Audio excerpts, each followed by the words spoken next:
예수님이 제자들에게 너희는 이렇게 기도하라며 기도를 가르치셨는데 그 기도를 주기도문이라고 합니다.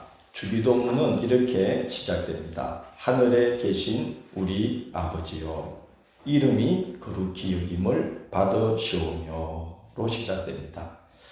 여기서 하늘은 해와 별과 달이 떠 있는 우주를 말하는 것이 아니라 이 땅과는 차원이 다른 세계, 즉 천국을 말합니다.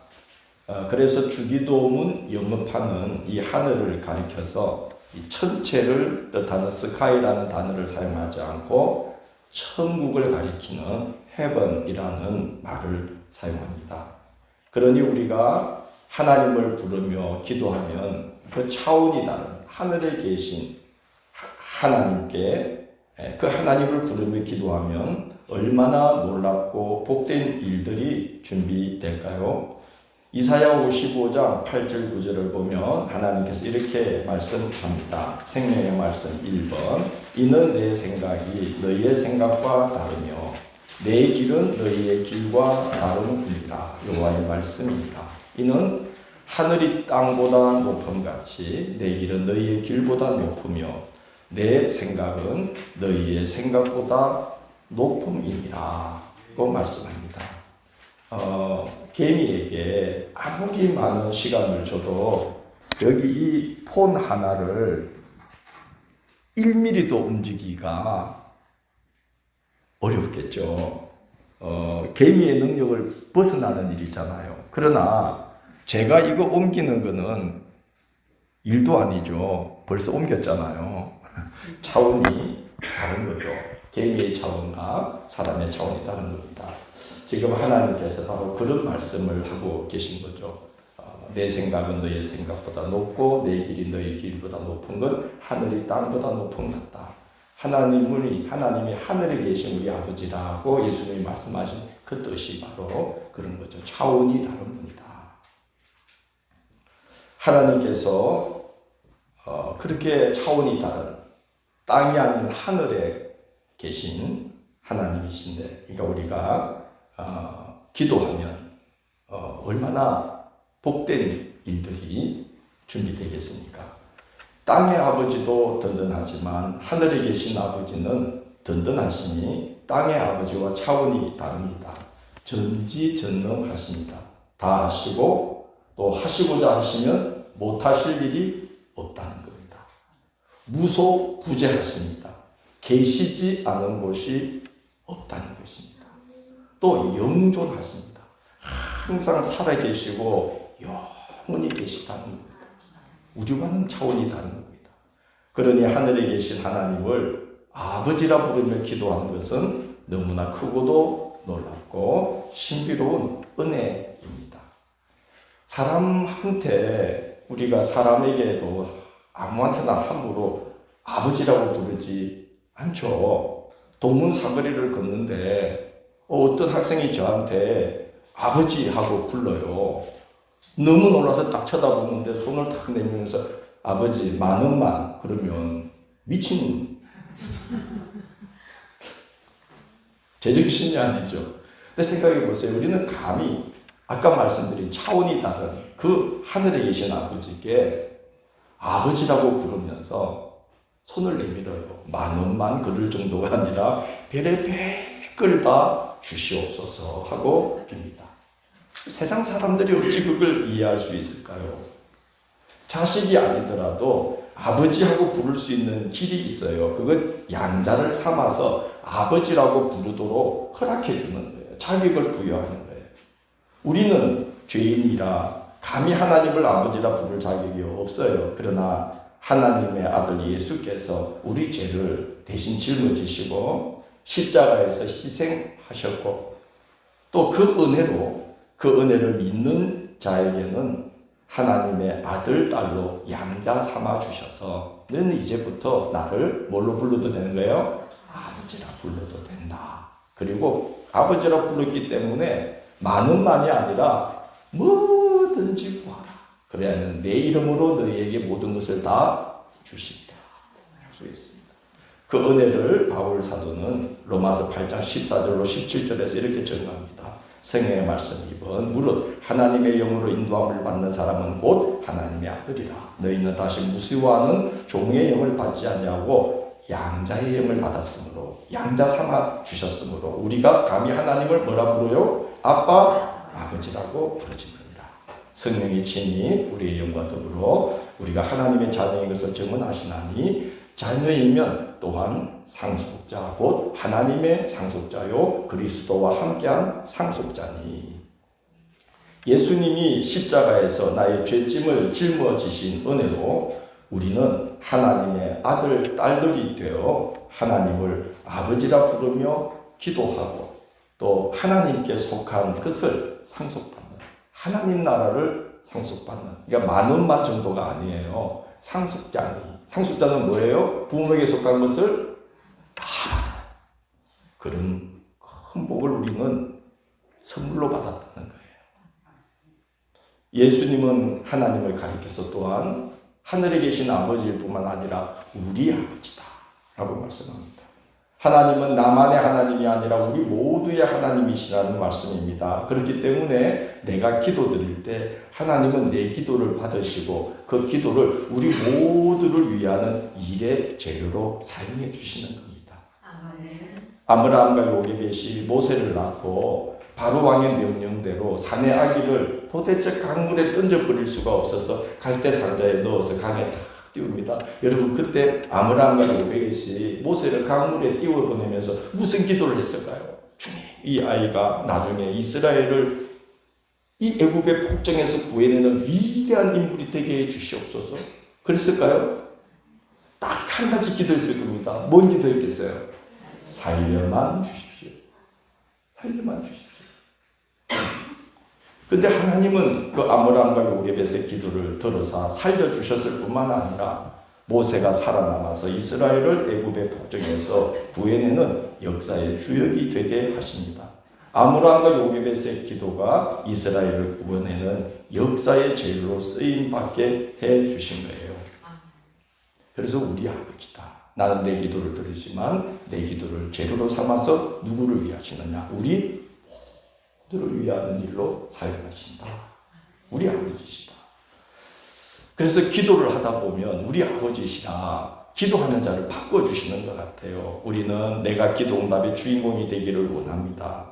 우리는 내가 하나님 사랑의 종점이 되기를 원합니다. 근데 하나님은 나를 어떻게 쓰느냐? 우리를 향한 하나님 사랑의 통로가 되게 쓰신다는 거죠.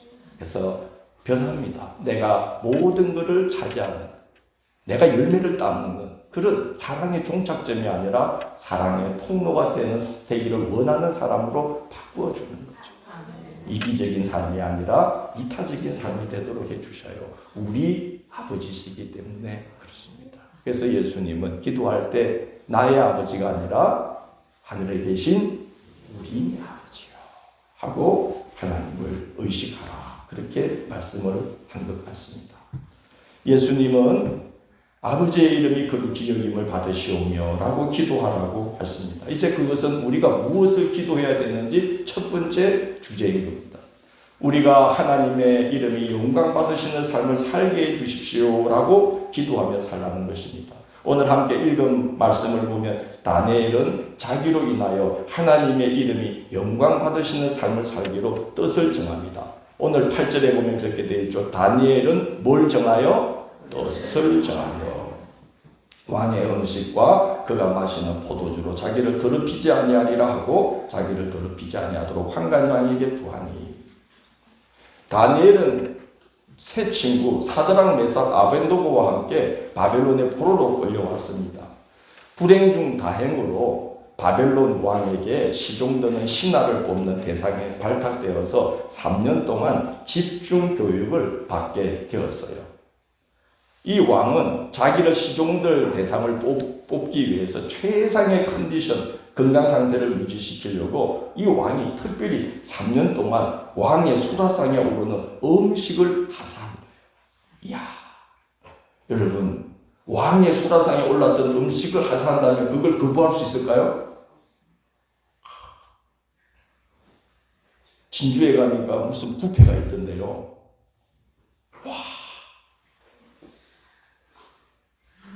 아침을 굶고 가야 돼. 왕의 수다상은 얼마나 많습니까? 근데 다니엘과 세 친구는 그 이방인의 음식으로 자기를 더럽히지 않기로 뜻을 정합니다. 유대인들은 포도주를 음료수처럼 마셔요. 포도주를 음료수로 마시지만 이방인이 내어주는 음식을 나는 안 먹겠다는 거예요. 그렇게 자기를 이방인의 음식으로 더럽히지 않도록, 비록 바벨론의 포로로 끌려온 신세고 왕에게 잘 보여야 신하로 탁될 수 있는, 이제 포로에서 바벨론 대제국의 관료가 되는 길이 열리는 상황이지만 자기를 맡은 환관장에게 부탁해서 환관장에게 제가 유대에서 먹던 대로 먹고 내 신앙을 지키면서 살 수 있게 도와주십시오 라고 부탁을 했어요. 근데 생각해 보십시오. 왕이 주는 어주를 거부하는 것은 뭘 걸어야 되는 걸까요? 목숨을 걸어야 되는 일이에요. 그 요구를 들어주려면 환관장도 자기의 집과 목숨을 걸어야 되는데 환관장은 다니엘의 간청을 들어줍니다. 뜻을 정하여 하나님의 영광을 위하는 삶이 되려고 기도하면 그런 일들이 일어나는 것입니다. 우리 친구들도 하나님의 영광을 위해서 내가 쓰임받게 해주세요. 그렇게 다 뜻을 정하고 끊임없이 기도하면 이렇게 환관장에게 은혜를 받는 그런 만남들을 하나님이 열어주시는 거예요. 뜻을 정하시기를 부탁합니다. 아멘. 어른들만 아멘해요. 그렇게 3년을 지냈어요. 기름진 음식을 마다하고 이방인의 음식을 마다하고 그 유대에서 먹던 대로 다 3년을 먹으면서 지냈어요. 어떻게 됐을까요? 피골이 상전했겠죠. 근데 다니엘 1장 15절 17절 보면 이렇게 기록되어 있어요. 생명의 말씀 3번 같이 읽어보십시다. 시작. 그들의 얼굴이 더욱 아름답고 살이 윤택하여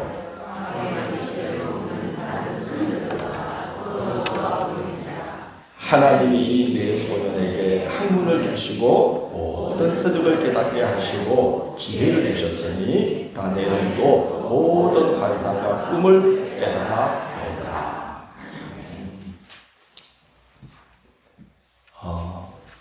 하나님의 영광을 드러내는 통로가 되게 해주세요. 저로 인해 주의 이름이 그렇게 여김을 받게 해주세요. 그렇게 뭘 정하고? 뜻을 딱 정하고 하나님의 백성답게 3년을 지낸 거예요. 기름진 음식을 안 먹었는데도 오늘 거기 말씀해 보니까 얼굴이 더욱더 어떻게 됐대요? 아름다워지고 살이 어떻게? 막 그냥 일반적인 말하면 얼굴이 막 기름이 잘 되는 거야.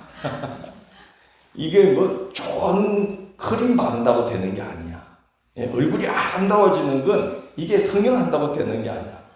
이 성형한 얼굴들을 보십시오. 쌍꺼풀 정도는 괜찮아요. 괜히 또 찔리지 마세요. 얼굴이 아름다워지고 사람이 봤을 때 참 좋다. 이건 음식이나 어떤 바르는 걸로 되는 게 아니잖아요. 하나님의 백성답게 살았더니 용모가 누가 봐도 아름다워졌어요. 은혜의 살이 오른 거예요. 또 생각하는 바나 은변이 탁월하도록 하나님께서 은총을 베풀어 주셨다는 거예요. 더 놀라운 것은 다니엘은 그때 포로로 끌려왔을 때, 그때 어려웠을 때 정했던 뜻을 나중에 총리 대신이 되어서 편안해졌을 때도 계속 그대로 지켜놨다는 거예요. 이게 중요해요. 함께 합시다. 학생들만 꾸준함, 지속성, 끝까지. 다시 끝까지. 아멘. 이게 중요해요. 꾸준한 거, 지속적으로 끝까지. 다니엘 6장 10절 생명의 말씀 4번을 보면 이렇게 기록되어 있어요. 다니엘이 이 조서에 왕의 도장이 찍힌 것을 알고도, 지금 왕의 도장이 찍힌 건 뭐죠? 기도하면 어떻게 된다? 죽는다. 왕이 아닌 다른 어떤 존재에게 빈다면 그거는 왕을 업신여기는 것이다 하여 이제 죽이기로 왕이 도장을 딱 찍어서 전국에 조서를 내린 것을 다니엘이 알았다는 거예요. 그러면 이제 기도하면 어떻게 되는 거예요? 죽는다는 걸 알고도 자기 집에 돌아가서는 윗방에 올라가 예루살렘으로 향한 창문을 열고 그 다음 말이 중요하죠. 어떻게 기록되어 있어요? 전에 하던 대로 꾸준하게 지속적으로 끝까지 매일 하던 대로 하루 몇 번씩 3번씩 무릎을 꿇고 기도하며 그의 하나님께 감사했더라. 여러분, 이때는 바벨론 제국이 무너지고 바사의 다리오 왕이 다스리던 때인데요. 이렇게 세월이 흘러도 다니엘은 처음에 먹었던 뜻대로 꾸준하게 하나님의 영광을 드러내는 삶이 되게 해주세요 하고 끝까지 기도를 했다는 거예요. 다니엘을 시기하는 신하들이요, 다니엘을 죽이려고 다니엘이 무슨 흠이 없나 막 찾아봤더니 세상에 털어도 뭐가 하나 안 나와요? 먼지 하나 안 나오는 사람이에요. 우리 친구들은 그런 사람이 되기를 원합니다. 저는 못하지만 여러분 할 수 있어요. 털어도 먼지가 안 나오니까 이 사람은 기도하는 사람이니까 기도하는 것을 죄로 만들면 되겠구나. 그래서 아까 말씀드린 대로 다른 어떤 것에 비우면 왕을 업신여긴 거라 하여 이제 사자굴에 던져 넣기로 하고, 그래서 이 다니엘은, 기도하는 다니엘은 사자굴에 던져졌어요. 어떻게 됐을까요? 이 사자는 지금 며칠을 굶겨놓은 사자들이 막 우글거리는 사자굴에 던져졌어요. 어떻게 됐을까요? 주원아, 어떻게 됐을 것 같아요? 알았어요. 답을 말하면 안 돼. 죽으니까. 사자들이 다니엘이 떨어지니까 점프를 해가지고 탁 먹으려고 딱 그러는데 입이 안 벌어지는 거야. 저걸 먹어야 하는 안 벌어지는 거야. 나중에는 안 벌어지는 게 아니라 먹고 싶은 생각이 없어져. 왜 그랬을까요? 하나님이 천사를 보내어서 그의 입을 보아했더라. 야, 사자굴에 던져져도, 사자가 왕인 사자굴에 던져져도 하나님 이름 높이는 사람이 딱 들어가니까 거기는 사자가 왕이 아니라 누가 왕이 되는 거야? 하나님이 딱 왕이 되셔서 다스리는 거야. 그래서 하나님의 이름을 높이는 사람은 어디를 가든지 하나님이 왕이 되게, 하나님이 나타나는 그런 하나님 나라를 여는 사람이 되는 거예요. 얼마나 놀라워요. 조금도 상하지 않았어요. 그래서 왕이 딱 그 모습을 보고 하나님께 영광을 돌려요. 모든 백성들은 다 다니엘의 하나님 앞에서 떨며 두려워할지니 그는 살아계시는 하나님이라 하고, 이방인 다리오 왕의 입에서 다니엘의 하나님 여호와가 참으로 하나님이시다 하고 하나님의 이름을 높이게 되는 거죠. 더 놀라운 건 이 다니엘이요, 그 다리오 왕의 시대와 바사 사람 고레스 왕의 시대에 형통하였더라 그렇게 기록되어 있어요. 하나님이 한 번만 도와주신 게 아니라 왕들이 바뀌고 왕조가 바뀌는 동안에도 여전히 존귀하게 쓰임받도록 하나님이 그를 높여주셨다는 거예요. 우리가 하나님의 이름을 높이며 살고자 할 때 이렇게 하나님이 극적으로 개입하시기도 하지만 정반대의 경우도 있어요. 바울 사도는 하나님의 영광을 위해 전도했어요. 사람들이 바울이 전도할 때 박수치고 존경하고 잘했다. 여러분, 제가 지금 설교할 때 여러분이 눈이 초롱초롱해서 목사님을 쳐다보면서 하고 듣고 있듯이 그랬겠죠. 대답해봐요. 그랬겠죠. 안 그랬어요. 저 사람이 무슨 말을 하노? 미친가? 이러면서 그냥 돌도 던지고 나중에는 듣기 싫다고 바울을 붙잡아가지고 그만 감옥에다가 가두어버렸어요. 하나님의 영광을 위하고 주의 이름을 높이길 원했는데 고난을 당하게 된 거예요. 하나님이 나타나지도 않으셨어요. 그런데 그 밤에 바울은 동력자인 신라와 함께 기도하고 하나님을 찬송했는데요. 사도행전 16장 25절을 보면 놀라운 말씀이 기록되어 있어요. 한밤중에 바울과 신라가 기도하고 하나님을 찬송하며 죄수들이 듣더라 라고 기록되어 있어요. 자, 이 말은요, 감옥에 갇혔는데 아니 어떻게 저 입에서 찬송이 나오고 어떻게 저렇게 하나님 앞에 감사하면서 기도를 드릴 수 있을까 하고 신기해하면서 귀를 곤두 세우고 들었다는 거예요. 와, 신기하다. 신기하다.